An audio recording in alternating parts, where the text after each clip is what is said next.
We've gone through all of the altar proper, and now we're on the various things on the altar. And so the first thing you kind of look at, you see an altar missal.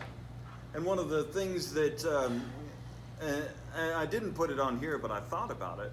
The purpose of a missal is one, so you have the priest who's leading the prayers of the people, but then you have because we are one body, we have the list of things to say so that we can worship as one body, rather than if someone was to say, okay, we're going to come in and we're going to sing our favorite song. 1, 2, 3, go. And, someone's singing Amazing Grace, someone's singing the national anthem, someone's singing Take Me Out to the Ball Game. They're all just picking whatever it is. That's not corporate worship. That's a bunch of individuals in the same thing doing their own thing. But because we are one body of Christ, worshiping individually but as members, that's why we have that's why the words are set out for us. We're not picking and choosing our own words. We're worshiping as the body. So this is what the missal is designed to do, to facilitate the mass or whatever service is going. It has big words in it. It has big words. So, and this is where we get the word rubric from, which means red ink, essentially. So the rubrics are all the things in the red ink. So you do the black, or you say the black, and you do the red. And so so it would say, okay, so what I want you to do here is to say this word, and when you get to this one, do this little action here. And so the priest says, okay, well, I'm going here. Oh, I'll do this action here. And then you keep going. One of my favorite things that a bishop did a long time ago, and I don't remember who it is. He wrote a manual for priests. He says, and its title is very awesome. It's in Latin, but it says "For the Stupid Priest," because it's like for the stupid priest. Yeah, it's like this is what you say. This is what you teach. This is what you preach, because you're fulfilling a function. You're not necessarily the smartest person. But we have ordained you, this is before seminary, we have ordained you to do this, so when a parishioner asks you this, you can flip down and say, here's the answer to it, for the stupid priest. And that's essentially what the missal is. It's for the stupid priests.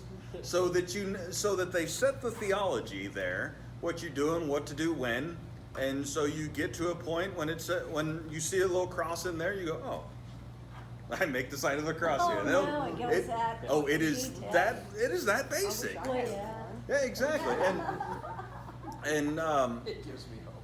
Yeah. And what and the priest is guiding the parishioners and guiding the congregation in worship. And so it's and in fact we'll get to it later. But you get to the point where everyone's facing the same way. We're all leading to the cross, which is the sacrifice of the Mass, and going forward. And so when the priest does something, the congregation does that too, or they're just caught up in wonder, love, and praise, and they're just praying their own thing, and we ring a bell to tell you to come back for a second. Something important's going on here. It's so it does. The beauty of the Mass is so that there's form and structure. Yes. You're doing things, but that you can eventually, it becomes so, rote's a bad term in our men, but ingrained, that you can pray despite what your body's doing. That's why you don't change a whole bunch of things, because as soon as you change things, you start reading, you have to come back to getting on the level of the text. And then once you get that, it's just ingrained, and you can think about what you're doing and praying, and you can things will come in while you're praying. Oh, and so there's all sorts of things that are going on. What I like is the beauty. That Mm-hmm. was the word I was thinking. Mm-hmm. Is the unification of the body. You know, because, you know, the arms do one thing, the legs do something else, all of that, but when we come together for Mass, we become one body.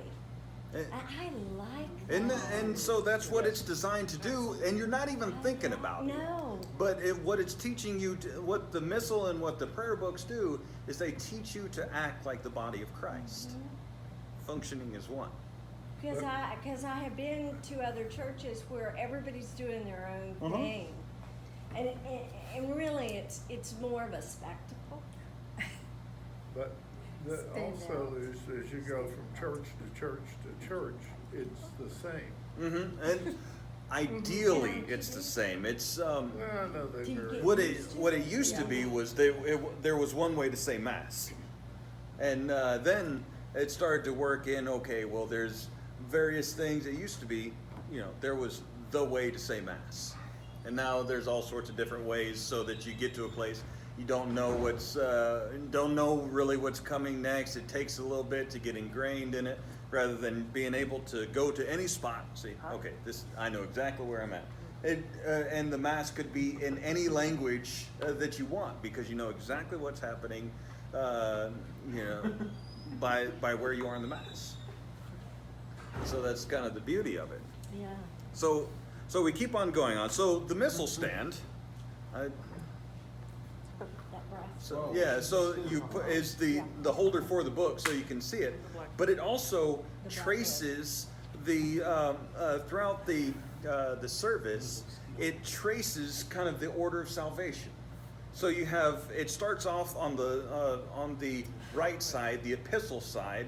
This is also the Old Testament side, where the Old Testament was read initially when it was done all from the altar.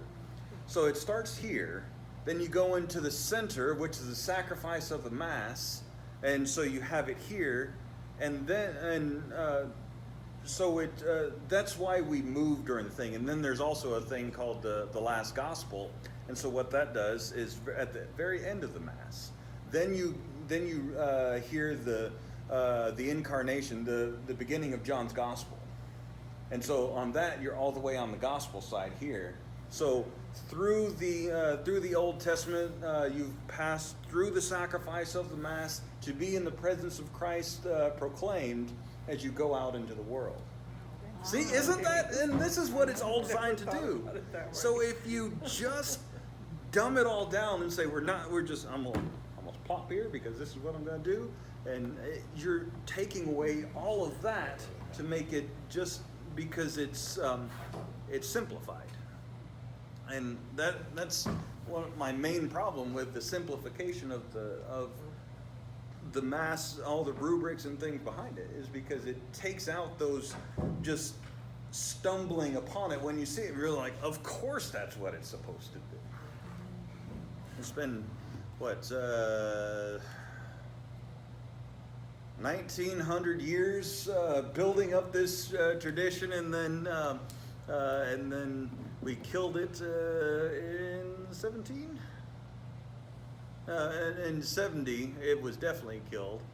Vatican II kind of took it all back. The Reformation did a lot of that too. So 1,500 years building it up, only to then say, okay, let's simplify this. And so then they threw the baby out with the bathwater.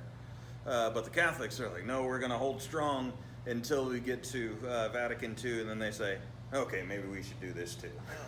And so they're trying to, what they're trying to do is meet the people where they are, and but rather than, just create Is some. that like trying to teach to the least intelligent person in the class instead of the most, and make them the least work hard? Yes. To learn more?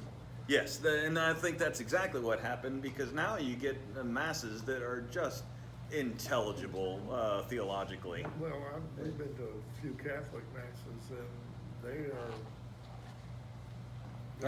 they're not very much. Yeah, it's at my graduation from seminary, we were at this one church, and I called it. They had a crucifix on, and he was going like this, and they had streamers all over the building, And so I was like, this is pep rally Jesus? And so it really looked like it was, this is a party. And, and so it was a very strange theological place to worship. Thankfully, they've stopped that. Anyway, so I continue on with, so the corporal takes its name. So as you're looking at the Mass, or as you're looking at the altar, and you're preparing for the sacrifice of the Mass, you have the missal stand. It's here in the middle, or the missal stand.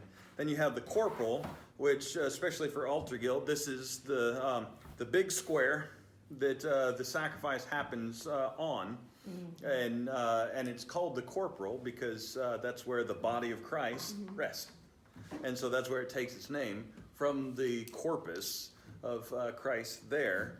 And what that does is the corporal, you fold it up and it holds the little particles of, it makes cleanup possible.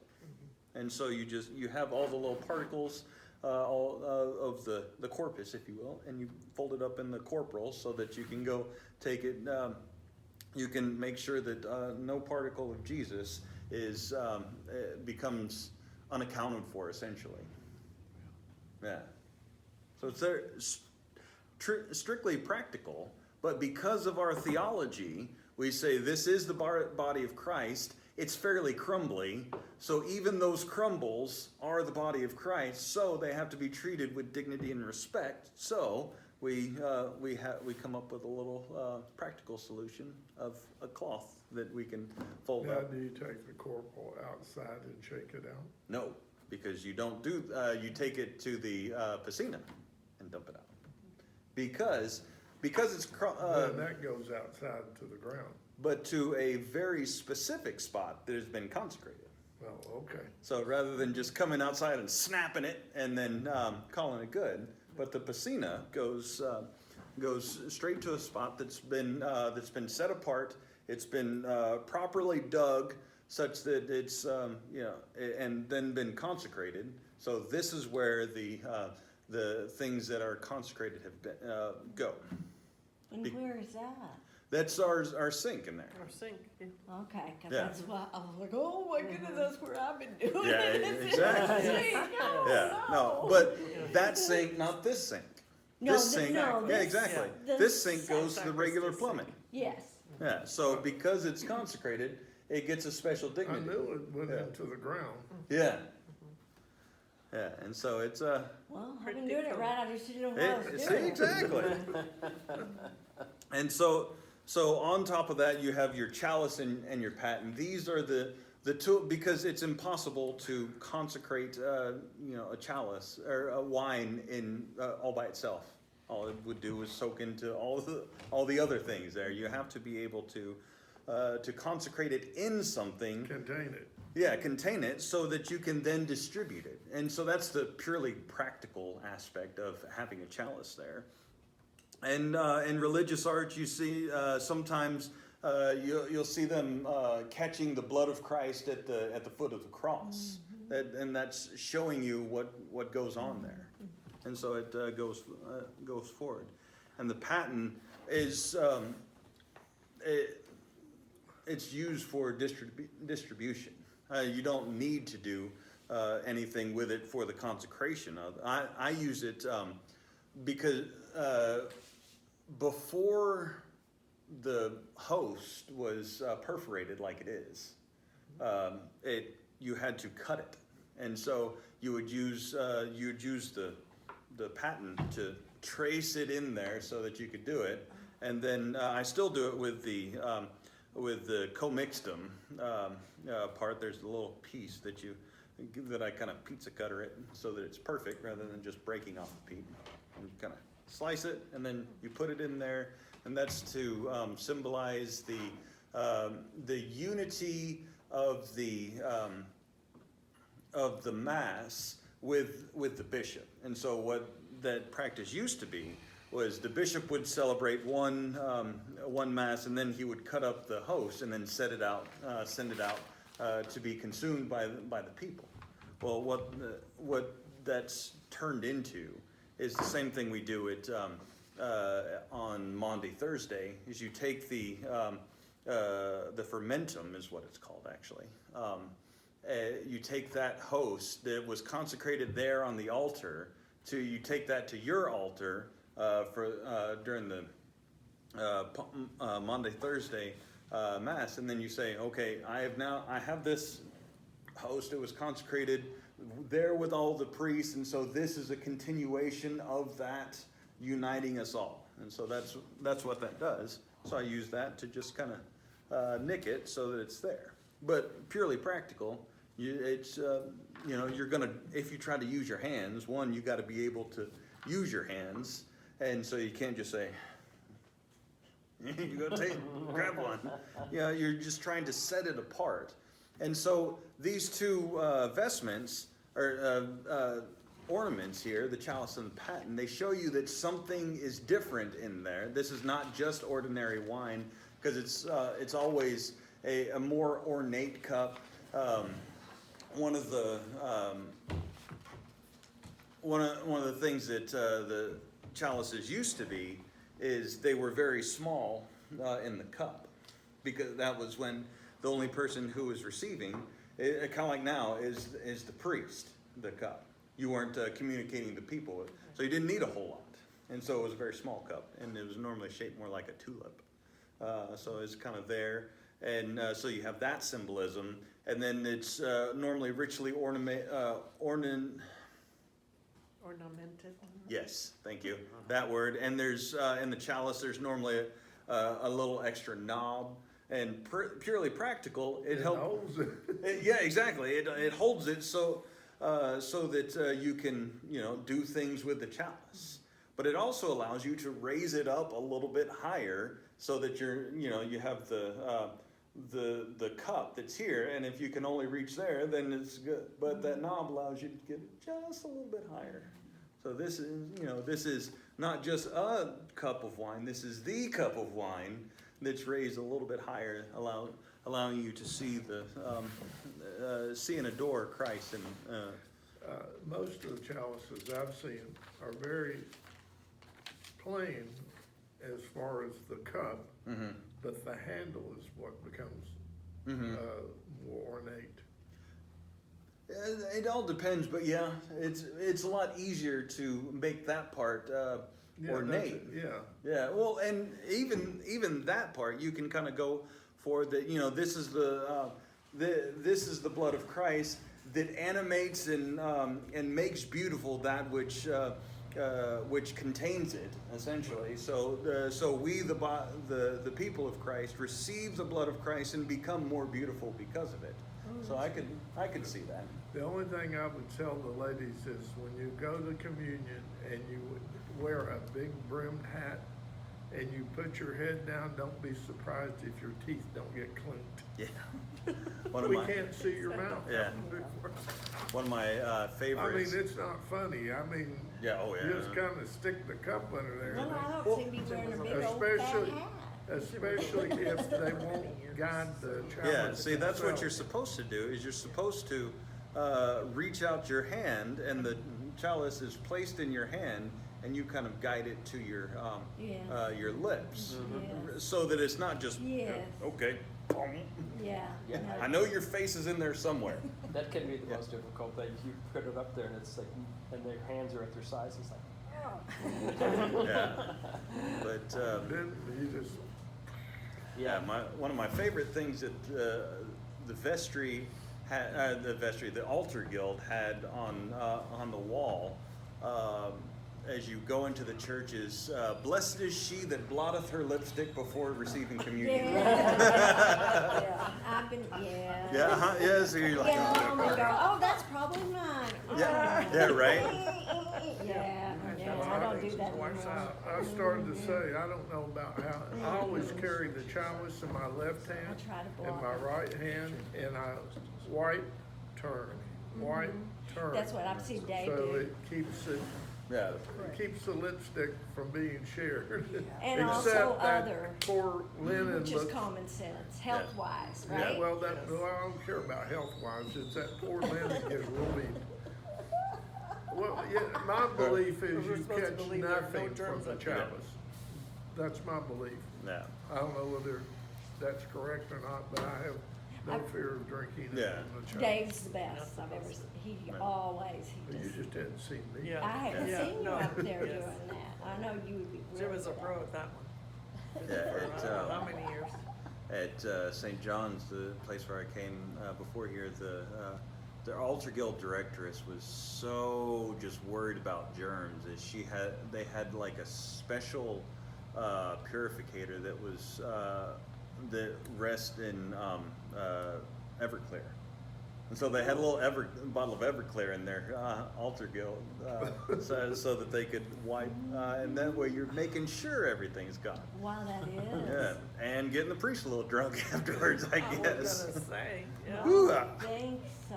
Yeah. Do you think of Because that? I know a lot of alcoholics will only touch it to their lips Yeah. and not really take the wine. And the other thing is at funerals, especially at funerals, you'll get people come up and take communion that don't have a clue of what to do. Mm-hmm. And when you're a chalice bearer, you have to be very aware, and if they're sitting there looking at the wafer in their hands, and they'll do that, they'll just sit and look. You go ahead and take it and taint it and put it in their mouth. It's, Well, if you're not Catholic, you're not supposed to go up to the altar, right? No, Because no, you're- we can you? baptize Because Christians. we say in ours, you're Mhm. welcome to Yeah. come up if you've been baptized. Right. mhm. So I don't In the know. Catholic Church, the answer is no. Unless you're Catholic, the answer is no. Don't do it, Depends on because the I've been there and I No. haven't. It depends on the priest. Well, Yeah. since I wouldn't know the priests, when I would go to funerals and all, I just Yeah. sat there. Yeah. So the idea is don't take what is Not given, yeah. not given. Yeah. So Oops. yeah. So exactly. But like when But we say it Yeah. ours, come on up, if you will. yeah when Right, but I'm just talking about, people Yeah. who are divorced have not felt Yeah. are not welcome up there, but I've rebelled and gone anyway, cause I'm a baptized Christian. yeah. Oh, I didn't So know that. and I only didn't one think time, of I that. was turned away one time, it was at a Really? wedding. Yeah. They turned you away from Didn't, the altar? didn't know anybody there, except the bride and groom, a couple people, but so it was I didn't know the church or the priest or anything, but How did they know? I have no, I was telling Father, it was probably the way I was holding my hand, maybe. It's I don't know. I've heard a Or- number of Me, different huh? ways of people getting outed, and it's normally has to do with their piety. Oh. So I think Shirley said that she said amen, and they're like, oh wait, you're not Catholic. Well, it's Instead how of you saying hold your amen. hands. If you hold your hands like Oh, I that, say amen too. Or you're Anglican No, it's probably- Episcopal. If you hold your hands did you like- make the sign of the cross before actually? Yes, that's Yeah. probably and- how I got but out. they hold their Yeah. hands this way. Is that what you did? Yeah, I hadn't. Yeah, because I always They bless, do. you bless Yeah. before you receive. Yeah. Yeah. And so I did that as I was walking up to And him, what and he looked at Surprised me and he is went, during, what's his name, funeral, we had everybody here. A lot of Methodist. guys I knew. no, that no, were Roman he just went, Catholic like, no. communion. He just nodded his head, Yeah. no. And you were So it, invited? I mean, it's. Mhm. And Yeah. enjoyed it. I mean, I was because it against, Brought them back. but. Yeah, exactly. But I didn't know most of the people there. But yeah, I think it's Yeah. because I did. I Yeah. make the sign of the cross when I walked Yeah. out. From You know. what Of course, it could have been my sister in the pew going, you can't go up there. And I'm going, I am a baptized Christian, and I've been to confession. Anyway, Yeah. so yes, I'll never do that again. yeah, But it's don't steal what's no, freely don't offered. defy. I know. Yeah. I know. Don't steal I know. Yeah. I was being defiant. It Yeah. just makes me so angry. Well, Yeah. what was his name at your parents' church? He wanted us to take communion. Yeah, I can't remember. that's on him, and that's there's certain circumstances Mhm. where but especially if you go before and talk to him, okay, here's the thing, that's one thing, as opposed to just saying no, it's okay. Well, In the middle of the mass, and making sure. him, yeah, and Yeah, so no, I just walked away, and then when I went to sit down,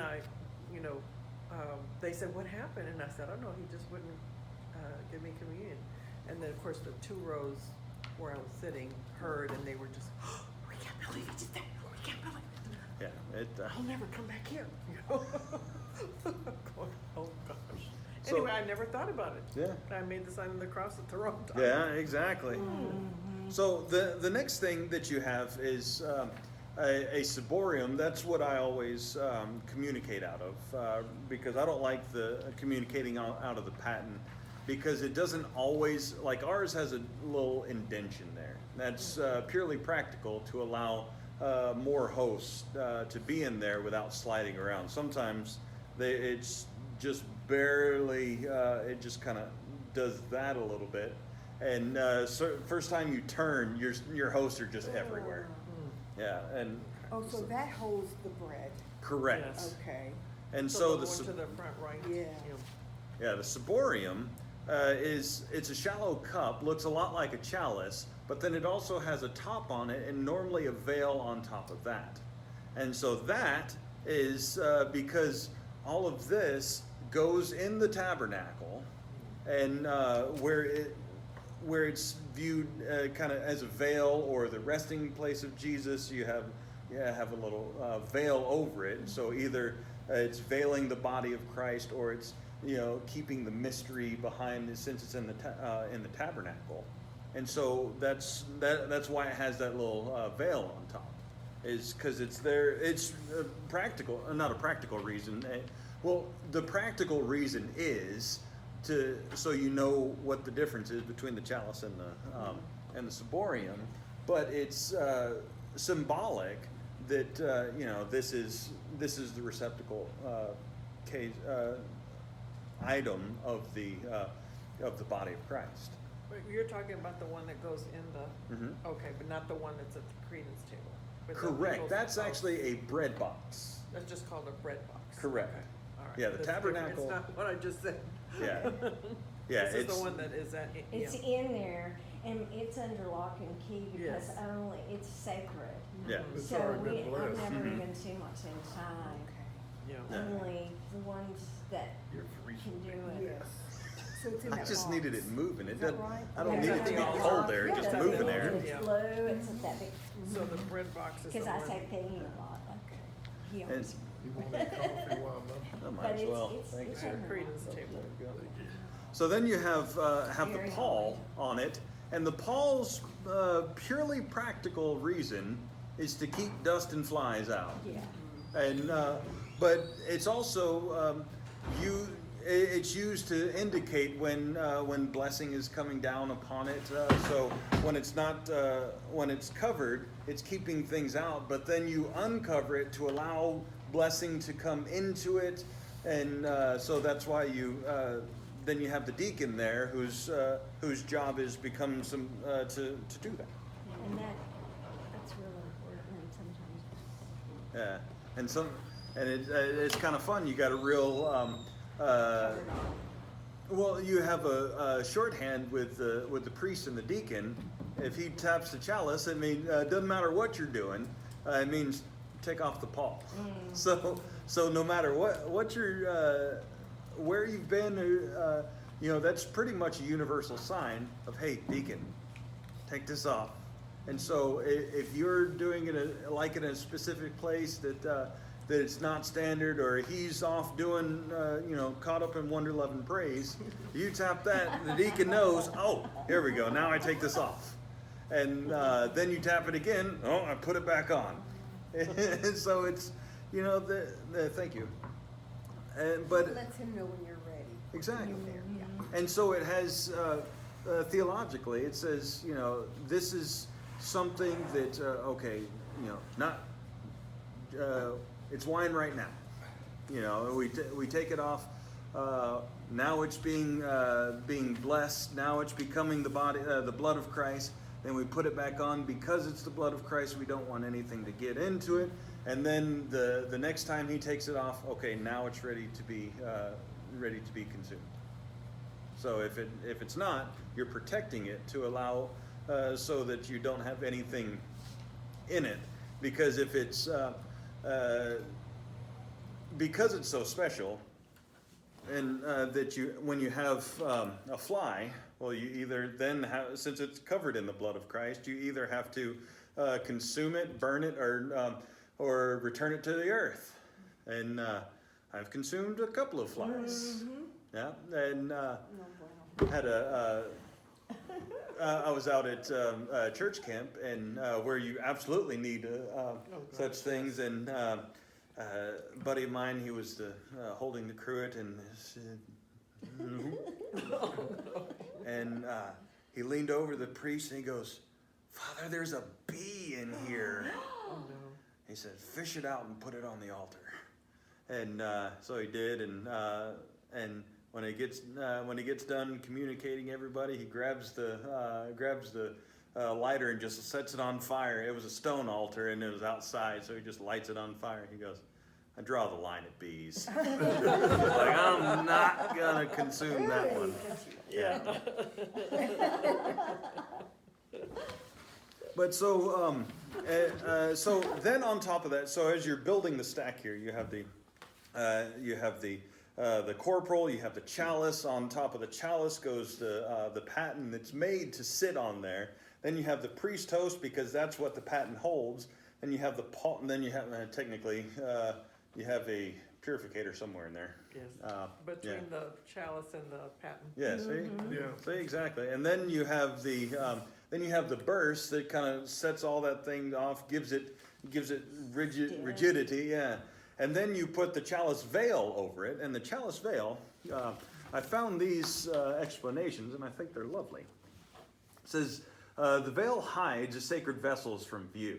Father Jerry Pokorski explains how the veil reminds us of the curtain setting apart the Holy of Holies, and prompts us to approach the altar unaware of our unworthiness to enter into union with God. Additionally, the removal of the chalice is one of the first liturgical actions in the offertory in the preparation for the reception of the gifts of the bread. So the first thing you do, this thing that is veiled, that you're unworthy to approach, now all of a sudden through the preparation as you're going to it, the first thing that happens is that comes off.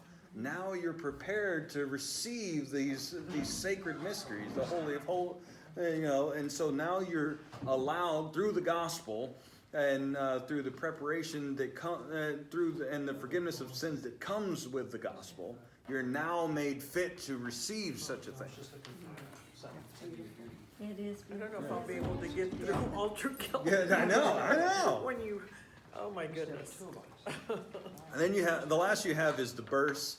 And purely practical aspect is you can put things in it. Sometimes you'll put the tabernacle key in there. You'll put an extra. If you're keeping if you're keeping the whole stack off to the side, you have the corporal in there, because you open it up, pull the corporal out, and you set it up, and then you unveil it. Or if you already have the corporal out, then you put an extra purificator in there just in case you spill. Purely practical, But then it kind of sets everything off. It also matches the vestments of the whole set, matches the color of the season and all these Do things. you want the extra pure? Because at one time we weren't doing, we were just putting, so Yeah. you We put want an it? extra corporal in there. You're We doing were a told, corporal, yeah. because Yeah. at one time That's we how were I was doing the trained, a corporal corporal and a and the pure. purificator. Yeah. Okay, So I mean the Do corporal. you, Yeah. you need both? only if you don't put it out there on the altar. It's always on the altar, and then they Yeah. told us to put extra in case. Yeah, Well, and so- then I was told not to. Yeah, I know. So you don't, because you only ever need one corporal. One corporal, Yeah. but if you But- did need it, where would it be? Yeah, so So no corporal in Yeah. there? Okay. so Just but the Because it's already laid Yeah. out, which is what we do. yeah, because and just think about it practically. You're looking at it. I only need one of these because I only have one that's receptive. However, so I'm not going to mop up with that one. That's a big one, But sometimes you need an extra purificator if you need to. mop up. To Yeah. mop up, okay. Yeah, so, That doesn't answer my question. Do you Actually, want it or not? you do need a corporal in the verse because you're setting it on the side right now. yeah, so, No well, corporal I'm in talking the about the verse. way they set it up, so. No, right now, the way yeah. you're setting it up, you Yeah, want it in the that's what verse. we need Yeah, for a while. so if the corporal's not on the altar already. Which It is goes in the underneath the verse chalice, at the then it greatest goes table. in. Exactly. Okay. See, it's Yeah. So that's what it was. purely, you know, it makes sense, because you only need the one. So if it's on the altar, you don't need it in the Yeah, verse. and it goes Yeah. on, okay. Yeah. So, it all depends on what, Okay, so why do some places put, 101 altar. just leave it in the verse and stack with it on the altar without the corporal before it's consecrated? I've seen churches that do that. they do what? They stack like we do on the credence table, Uh-huh. with the verse having the corporal, they Yeah. put in the center like we do, but how we put the corporal Uh-huh. out, they don't. Well, that's stupid. Um, it's almost saying that nothing goes on here. So I don't need to take any extra step. Then I've never seen anyone They do put it. it in there, but then not use it. They do that at the old diocese I came from all the time. Matter of fact, I don't think I ever saw it laid out the way we do. That's weird. I mean, so Oh, yeah. what I'm basing this on is the old way, Right. and I just can't think theologically what that means. To not, I guess it would be that that this bread is that there's no understanding that the bread is somehow different, so I don't need to make a way to clean it up easier. Dust it off like that, call it good. I mean, they lay it out before it's consecrated, but when the mass starts, it's sitting without it. And then they put it on when they set the table, then they pull it out and they put it out. Where do they pull it out from? It's sitting up there when we I start. would have to see that. Well, I I can't mean, envision imagine it. how we start in the, Uh-huh. on the altar, Mhm. but without the corporal underneath it. Right. That's the only difference. It's So- stacked every way Which else. is just a forgetter, and that's probably Yeah, I their think, so, fault. yeah, that, No, I'm saying that this was in California. The whole, Oh. it was like across the board. That's how they did it. That explains everything. Yeah. Well, I just didn't know if there was a. no, it says something. I'm just baffled that they would decide to do it. Coming from the deacon's point, Yeah, you tell I'm supposed to set the table right. and clear the table. I'd rather have the tablecloth already on there when I go to set, so it's already prepped. So all I gotta do is spread Yeah. out the feast, you know, and Yeah. then have you consecrate. And then, so the only thing I can think of is maybe it's kind of like when we put a tablecloth over a thing, you know, over the table and stuff. It's already prepped and ready to go for the banquet. Otherwise, I gotta prep it. You know, so, yeah. so I don't know. That's the only thing I can think. Well, Isn't the corporal there, for any reason, is it there also to protect the fair linen? Cause I know those are Yes. boogers when they get dirty, to have to clean. Yeah. Well, actually, let me If it's one little spot, oh my gosh, let those me fair linen. fire through this, and I will get to a part that protects all those things. Okay. So now that we've looked at the stack, essentially, is what that's called, and all the practical things in there, we also, there's also other things that clue you in to what's going on. You have the sanctuary lamp that you can immediately go in the church where you have the first thing you see is the altar, and then they have a little light, essentially, to tell you whether or not Jesus is home. to the left. Yeah, because Oh, I like know at what the you're talking about. Oh, like at our church camp. Granted, that one catches a glint, so I always think it's there. But because they don't always reserve the sacrament when people are there, not there for weeks at a time, months at a time. So there's no point in reserving the sacrament. Yet when it is there, then you know the proper protocol to do. You genuflect because Christ is present, rather than just bowing at the presence of giving kind of indifference to the place where the sacrifice happens. So you're saying Jesus is present, so I need to now genuflect, do more. Yes. Should we genuflect when we come in? I mean, sometimes I I know the protocol sometimes is to pray before we start, but sometimes when we walk, should we do that So- in honor? So as altar guild members, I think the practice is, or at least should be, you come in and genuflect once in the beginning and once when you leave. Because if not, you're just, and you can wear out your knees that way. And that would be purely a pious thing to be able to do. And it, so if you want to do that, do it mindfully. But I think that over time, what that's become is just you genuflect once at the beginning, once at the end, and the other time you're, yeah. Question, what's the difference between bowing down and genuflect? It requires more of you. You know, Like a queen. you know, you're doing this, and which is all well and good, but look at what happens in Asian culture when you're bowed. You know, the more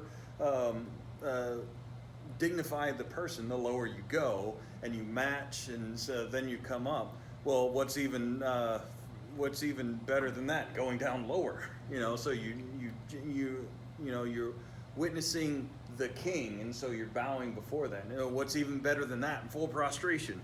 You know, going all the way down on your face. Yeah, if I do that in the middle of church, I'm gonna be in trouble. Yeah.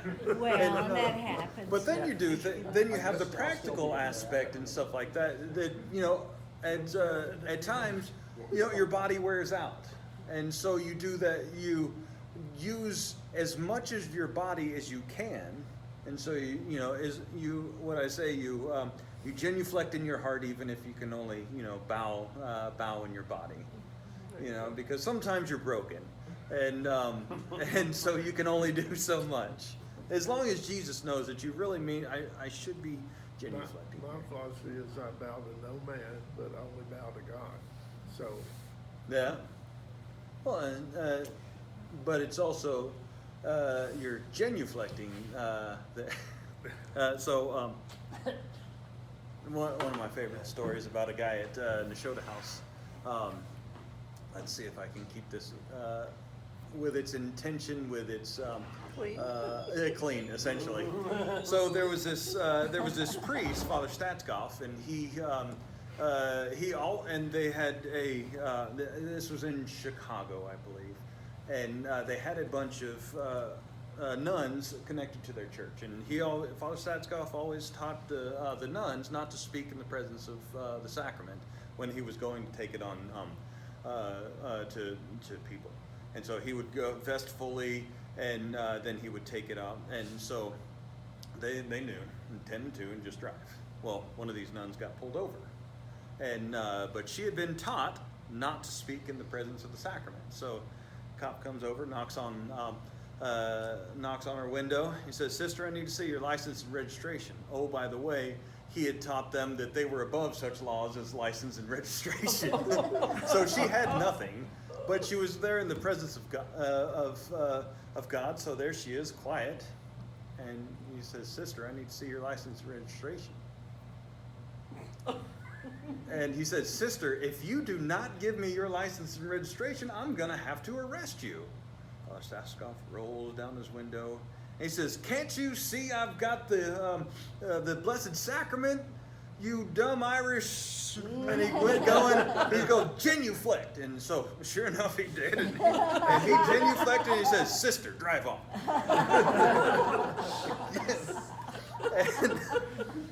And so the proper protocol was for him, who was an Irish Catholic, to say, "Oh, okay then, I know exactly what's going on here, so drive on." Wow. We live in a different time. Oh, gosh, yes. That's so cute. Now, so you have your sanctuary lamp, and then you also have to have places for people to sit when they're not doing things.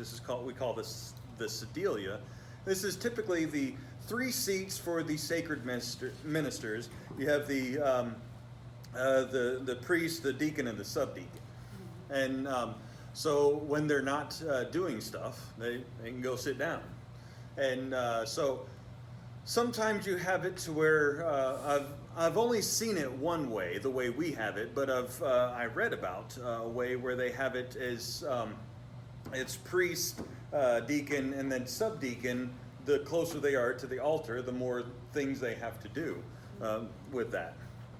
But this one, it's typically the same way that the deacon is always on the priest's right, and the subdeacon is always on the priest's left. So when you sit down, the deacon's on the right, subdeacon's on the left. That's how you know where to sit. That's where you know where your place is on the altar. Right there on the left. It's and so it's practical. You got to know where you're gonna sit when it's your time. You don't want to say, all right, who's sitting where, and so you just say, okay. And for the altar guild, you're like, all right, Bob's gonna sit here, Deacon Mike's gonna sit here, Dave's gonna sit here. But what if you don't have a deacon and a subdeacon? Then you just have 2 empty spots, or you have like we did. We just didn't have anything. We just had What about the priesthood. lay Eucharistic ministers? The lay I've seen Eucharistic. it both ways. Right. One in front with, a kneeler and by the lectern and Mhm. that way, and others back out, just outside the altar, Mhm. lined up on either side. So you also have to have seating for other people as they sit down, and so you have extra ministers, and it all depends on the way the lay Eucharistic minister is functioning. Why do we have that little chair? Is that little chair supposed to be there by, because you've got Mike, Father Stubbs, and then was this chair. So that's only because we don't have fancy chairs. Yeah, so that's We where need a that's fancy where chair Dave then? should sit. But because of the social distancing, we've kind of spread Oh. everybody out. Okay, because But- he's on the right as Mhm. I'm facing the altar. Or Yeah. he's Yeah. the lay reader, anyway. Yeah. So and Okay. and the beauty about him sitting next to on my left and Deacon Mike on my right is I can lean over as we're taking to do, say, hey, can you do this, or you can whisper to them, and that's what's practically nice about having the priest in the center and everyone else on the sides, is that the priest could then talk to both people rather than saying, psst. Yeah. Yeah. Yeah, I've seen him do Throw that. things out. Yeah. So with the lay Eucharistic ministers, technically they would be functioning as a subdeacon. And then you have 2. You have Ghost Man on deacon. So you're just saying, well, in order to speed up this process, I'm licensing someone to function in a job that I don't have. So I'm allowing you to the lay Eucharistic minister to function as a kind of a ghost deacon without giving you the deacon parts. It's like so you're not reading the gospel, you're not flipping the pall. You're there. I need you for a reason. That's why they're lay Eucharistic ministers. When you have typically a lower mass place that doesn't have a deacon and a subdeacon. Yeah, we were always licensed, yeah. Yeah, so you got to license them because you don't ordain them to minor orders anymore, and so you say, okay, well, I need you to have the proper. I need to give you the proper authority to do what you're doing, and so you license them to be able to do what they do. Well, I know that at one time, the lay Eucharistic ministers not only did the chalice Mm. and helped at the altar, but then they also did the reading and prayers afterwards for healing. Yeah. When you changed priests, all of a sudden the readers were coming out of the congregation, Mhm. and the lay Eucharistic ministers were staying back and just doing the chalice bearing, mainly. So what you're not supposed to do, I fall under the category of once it's already been given, I'm not going to take it away. And so before we had, Dave does a lot of jobs that technically Deacon Mike should do, like the reading of the prayers of the people at 10:30. Technically that's a deacon's job, but I've already given, it was already given way before my time. I'm not gonna say, no, I'm sorry. You can't do this. We'll just add more on, Yeah, I was when we gonna say, can. at one time, I was also doing the forgiveness, not the forgiveness itself, but the. Yeah, bidding the confession. So The you were, confession. yeah. Thank you. Man, Yeah. that But word we was were stuck. I doing was as doing well that. Eucharistic ministers, prayers of the people also. Yeah, so you're But functioning. with the priest lead in and the priest ending it. Yeah, and that's actually functioning as the, Some well, it's kind of a mix between, reading is the subdeacon's job. Reading the epistle or the Old Yeah, Testament yeah. lesson is the subdeacon's job. And so what, like what we would do on High Holy days at Nashotah House is we would start with the Old Testament being said, or chanted very simply, just one note, and then you chant the gospel, and then to step it up, now you have the epistle chanted, and it has its and the subdeacon does that one, and that one has its own special tune.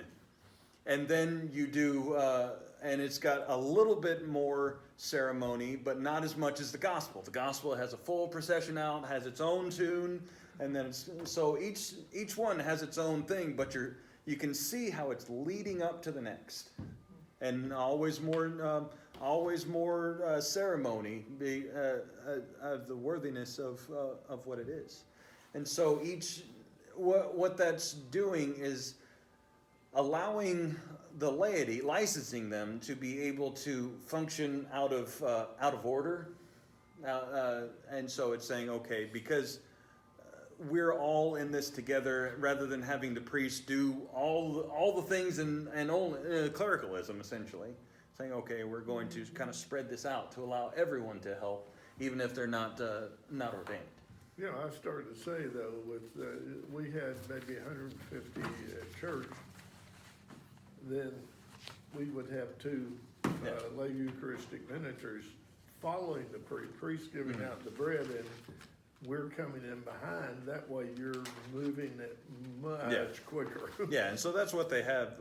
In some places, they'll have your priest, deacon, and subdeacon. Well, and then if they need more, okay, now we need to bring in more. You maybe give your deacon a paten, or give a priest like myself and Canon Staffke a paten, and then you have your deacon. Well, you need another one, so you get another lay Eucharistic minister, or if you have a bigger altar, you need 2 and 2, and that way you can just, the bigger it is, the more you gotta do. If you don't have enough priests to staff it, or clergy to staff it, well, then you start bringing in reserves. All right, and the last thing before we get to the other items. Oh, and on here, there's kind of, yeah, just more. You got the appendix from things I talked about last time. And so one of the other things we have up there all the time is the bishop's chair. And technically, he's the only one that should sit in it. That's why I moved it, rather than having 2 celebrants' chairs, which is kind of how we had it. It was we had this piece, too beautiful not to use, but so we'll just kind of put it up there. So what we've done now is put it there, and that's his cathedra, essentially. So it's there to remind people that we are in a church that's with a hierarchy, that even if the bishop's not there, he's there symbolically, ghost man on bishop. And so he's there just to to show people what kind of a church we're in. That even when that I am functioning by the authority of the bishop, and so so his authority needs to be there. It's just been given to me to be able to function here. Cool. All right, let's see if and we're gonna end there. All right. Or one more thing. You have the piscina. Ours, we've already talked about it. Ours is in the thing. But what you used to have is, before they had little sacristies like we had, they had it there on the altar, on the side, like where the lavabo bowl would go essentially, is you would have the piscina, so you could just do the ablutions right there. So it just go straight, no middleman. You just say, all right, yeah, Dave would be there with a little napkin there afterwards, so I could just go straight, and then the altar guild would dump it in there. There's some beautiful ones in churches Really? there. Yeah, and if it's going to be a part of the church, might as well make it beautiful. And that's what was the case in the church before all this practical utilitarianism came in and said, no, it has to be simple and all these things, so you get really ugly things. And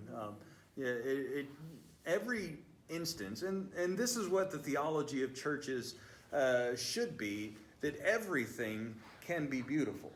No matter what its case, just like the people of God, every person can be beautiful through Christ, and so why, even rain gutters Okay. can be Land on beautiful. Yeah, so we can make everything beautiful in the church because it's all allows us to worship God the better, rather than just making ourselves have to come up with that sort of energy and able to do it, rather than just coming in and allowing our brokenness to be there and to be lifted up. That allows us allows us to be filled rather than to be the sole instance of its filling. All right.